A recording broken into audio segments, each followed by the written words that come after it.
Hello everyone, আসসালামু আলাইকুম। কেমন আছেন সবাই?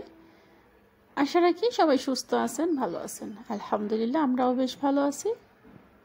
তো কাছে দূরে, দেশ এবং দেশের বাইরে যে যেখান থেকে যে অবস্থায় আমার এই ভিডিওগুলো আপনারা দেখে থাকেন, সবাই সুস্থ থাকেন, ভালো থাকেন। তো আমি মনিরা বলছি ঢাকা থেকে আরও একটি নিউ ব্লগ ভিডিও আপনাদের সাথে শেয়ার করার জন্য চলে আসলাম।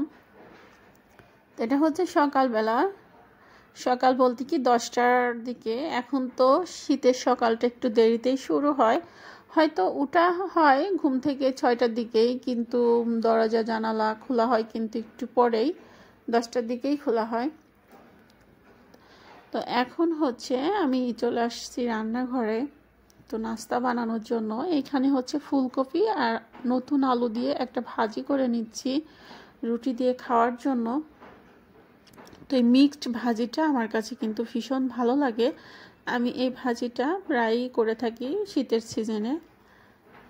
আর আমার হাজব্যান্ড, ওনাকে তো একটা ডিম পোস্ট করে একটু পরোটা বানিয়ে দিলে পরেই আর কিচ্ছু লাগে না। আর আমার আবার হচ্ছে একটু সবজি না হলে পরে রুটিটা খেতে ভালো লাগে না ওইভাবে। আর আমি যেহেতু আমার খুবই একটু অ্যাসিডিটির প্রবলেম, মানে খুবই গ্যাস, তো এই জন্য হচ্ছে আমি পরোটা কখনোই খাই না। যদি মাঝে মধ্যে একটু শখ হয় খেতে, তখন খেলে পরে না অনেকটা মানে খারাপ লাগে, বুকের ভিতরে ব্যথা করে, তারপরে হচ্ছে মনে হয় যে গলা দিয়ে মানে কেমন যেন একটা লাগে।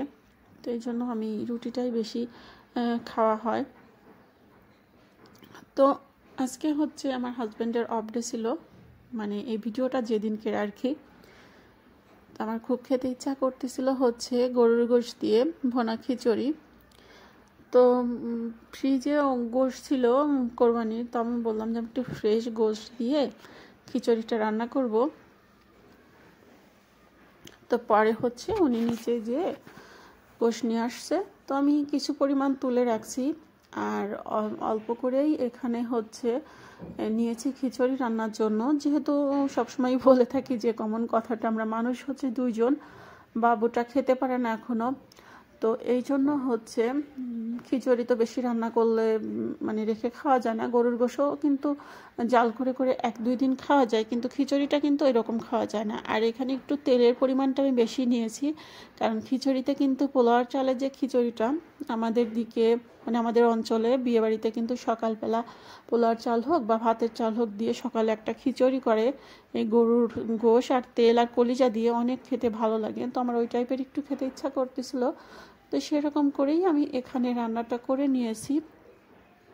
মাশাআল্লাহ, খিচুড়িটার টেস্ট এত দারুণ হয়েছিল, অনেক ভালো লাগতেছিল।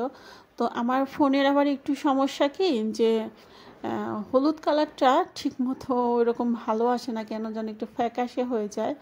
তো এই যে খিচুড়িটা কিছু সময় দমে রেখে দিয়েছিলাম। তো আমাদের আবার একটু গ্যাসের সমস্যা, গ্যাসটা হচ্ছে ঠিক মতো থাকে না, দেখা যায় ছুটির দিনে একটু গ্যাস আসে বিকেলের দিকে, দুপুরের পরে পরে, আর অন্য দিন তো গ্যাস একটুও পাই না। তো খিচুড়িটা যে রান্না শেষ, এখন টেবিলে দিয়ে দিব খেতে। তো আমি একেবারে পাতিল ধরে টেবিলে নিয়ে চলে আসছি, এখন খেতে দিব দুপুরের খাবার।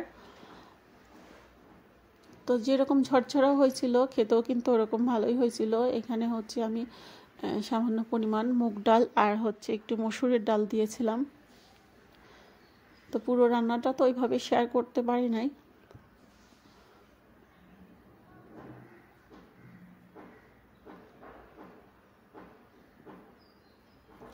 তো আর একটু সালাদও করে নিয়েছি, জাস্ট এতটুকুই খাবার দুপুরের।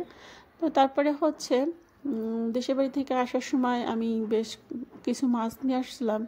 তো এই মাছটা অনেক বড় ছিল, প্রায় হচ্ছে কতটুকু ওজন যাক ভুলে গেছি, কিন্তু মাথাটা অনেক বড়।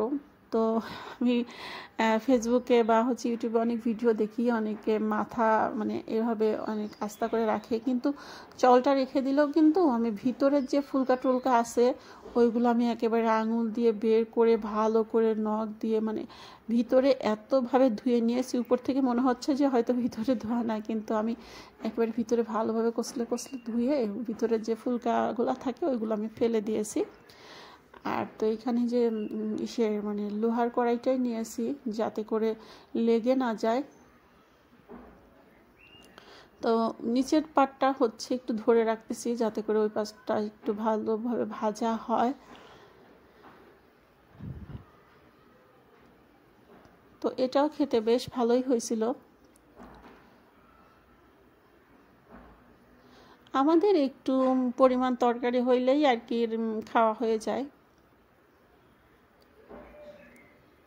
তো মাথাটাকে আমি বেশ ভালোভাবে ভেজে নিয়ে তো এখন ওই আর কি গোশের মতো করেই রান্নাটা করব।